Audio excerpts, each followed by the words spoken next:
Okay, today I want to talk about the practice of the Enlightenment practice, how to bring the personal side of the brain online at the same time as we bring the impersonal side. That's, if you remember from another video, that's my definition of Enlightenment. And this is based not just on me thinking this stuff up, making this stuff up, it's based on a 2016 study of brain scans of what the ego dissolution feels like, the feeling of oneness with everything.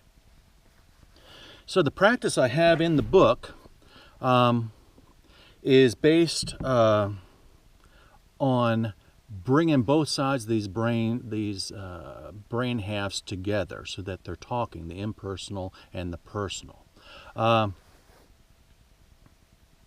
first step is what I call imbuing. In Sanskrit, they use a term called samyama, I believe. I'm no expert in Sanskrit. But basically, what it means is you try to unite yourself. You imbue your essence into an object, a target object.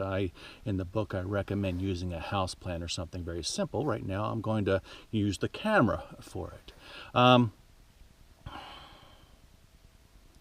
It's important, though, to get this down. This is a two-step process, what we're going to be doing here. The imbuing, it's important to get this down so that you can imbue basically at will, anything at will, before you move on to the next step. But the next step won't be as efficient. But basically, if you go ahead right now, touch an object, say a table in front of you or something, and close your eyes and just touch that object and put your attention where your finger is touching the object. And notice how you kind of merge with the table. There's a feeling of depth to it. It's almost like you move past your finger into that object. That is what I want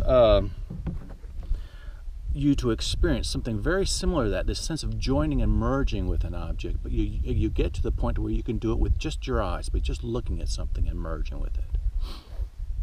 The second part of the practice is what you would call the uniting the personal and the impersonal. Let me look at my notes here so I don't get this wrong.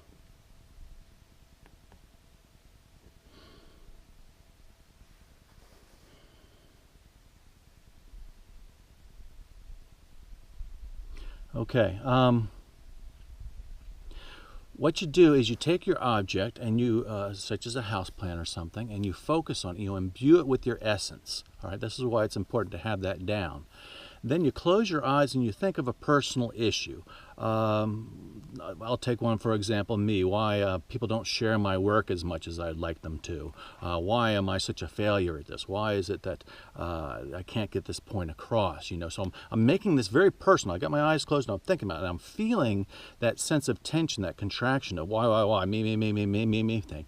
And what you do is you grasp that idea and you pull it out of your head. If you try to just physically pull it out of your head, you're visualizing this, but you're trying to feel it too. You're trying to feel that tension pull away, and at the same time, you open your eyes and you imbue the object. What we're doing here is we're bringing on, making it personal, we're bringing on the personal side of the brain active at once, but then we imbue an object and we make it impersonal. We're trying to bring both sides of the brain together. And when you do that, you hopefully will start to experience a deeper sense of connection with the object. And this helps you feel that sense of oneness with it, of course. And you do this over and over until you get that down, until you get it to so that you can look at anything and everything. You can look at the entire world around you and become one with it. You can activate the personal and the impersonal at the same time. You don't have to take the personal issue and pull it away anymore, but what I actually do is whenever I feel the me thing getting too strong, I visualize grasping it and just pulling it away. And it's very, very simple to do.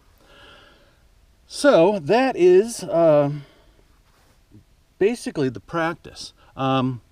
I cover this. Now, I cover this not only in the book, but I also cover it in a free book I give away called Free Enlightenment. You can find that on my website. It's basically the whole witness aspect of this book. It's a section about this big of this book that I give away for free. And you might have seen that video already. If you haven't, you can just search for it for Free Enlightenment. But that, I don't even ask for an email address or anything for that. You just go to wayneweers.com, click on My Works, and you'll see one of the books down the free section called Free Enlightenment. It's got a little Buddha on it.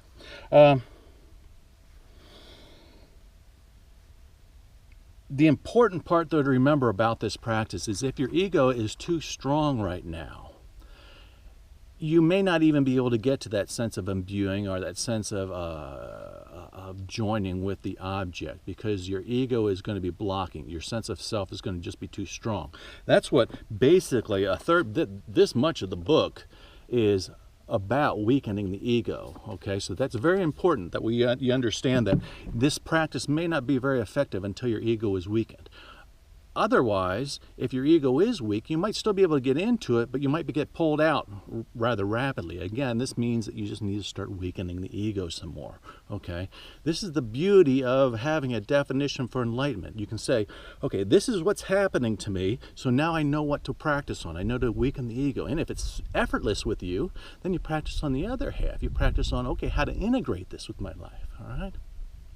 Anyway, I hope this helps you. I hope you practice this. This isn't something you can just watch a video and, oh, I'm awake. You know, you have to actually put some effort into this. So I hope this helps, and I'll see you in the next video.